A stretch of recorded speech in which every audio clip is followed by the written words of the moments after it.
આવું છું ભોળાનાથ, હું તમારી પાસે આવું છું. જય ભોળાનાથ.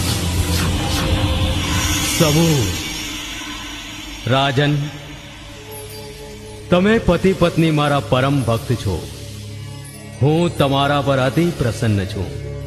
પણ દરેક કાર્યની નિયતિ નિશ્ચિત હોય છે. રાજન, તું ભાગ્યશાળી આત્મા છો.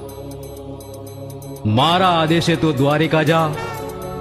ત્યાં રણછોડરાય પ્રસન્ન થશે.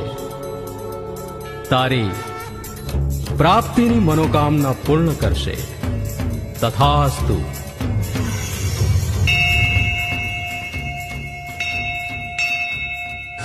ગોપાલ, બાકોજી, હવે આપણે આવ્યા એ માર્ગે નહીં પણ અવળા માર્ગેથી પાછા જવું પડશે.